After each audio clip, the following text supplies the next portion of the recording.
അളിയ ഇന്ന് എന്റെ ചെലവാടാ. നമുക്ക് ഏതൊക്കെ ലിക്കർ മേടിക്കുമെന്ന് ഇങ്ങനെ പറഞ്ഞാ മതി. നമ്മ എല്ലാം സെറ്റാണെന്ന് നീ പറ. ഓക്കെ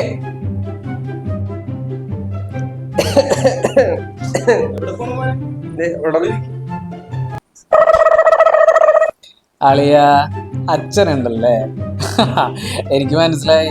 കുഴപ്പമില്ലടാ, നമ്മുടെ സീക്രട്ട് കോഡ് ഉണ്ടല്ലോ, അത് നമുക്ക് സെറ്റ് ചെയ്യാം. എടാ നമ്മുടെ നാടകത്തില് നടനില്ലേ, നടന്നു പോകുന്ന ജോണി, അതാണ് കഥ. നടന്നു പോകുന്ന ജോണി. എടാ വാക്കിംഗ് ജോണി. Walking Johnny. എടാ നമ്മുടെ ജോണി വാക്കർ. ആ ഓക്കെ. അടുത്ത പോരട്ടെ. എടാ ആ ജോണിയുടെ കാമുകിയാണ് സ്മൃതി. നിനക്ക് മനസ്സിലായില്ലേ? ജോണിയുടെ കാമുകി സ്മൃതി. SMRTHI.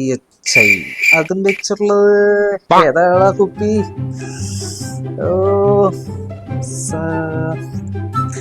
ആ എടാ നമ്മുടെ സ്മിർനോഫ്. ആ ഓക്കെ. ആ സ്മൃതിയെ ഒരു തേനീച്ച കുത്തുന്നു. സ്മൃതിയെ തേനീച്ച കുത്തുന്നു. ഓക്കെ. തേനീച്ച കുത്തുന്നു എന്ന് പറയുമ്പോ തേനീച്ച കുത്തുന്നു. ഹണീബി.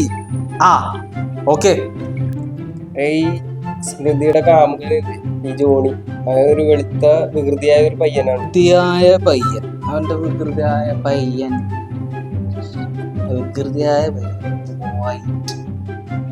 White mischief.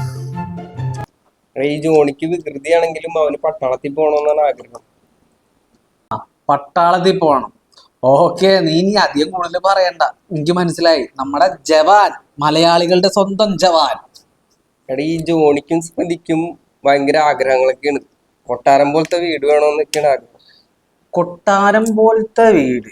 കൊട്ടാരം കൊട്ടാരം കൊട്ടാരം മാൻഷൻ ഹൗസ്. MH. ആ ഓക്കെ. എടാ മോനെ മതിയിട്ടാ. നീയൊക്കെ കൂടി എന്നാ ലോൺ അടിപ്പിക്കോ?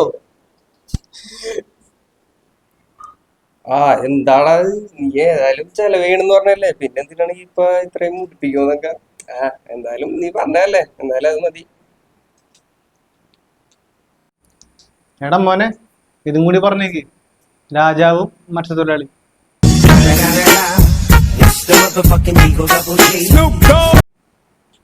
അതെന്താണ്? നീ ഇത്ര കോഡ് പറഞ്ഞാള, നിനക്കൊന്നും മനസ്സിലായില്ലേ? Kingfisher. അതില്ലെങ്കിൽ ഇപ്പൊ എന്താ ആഘോഷം?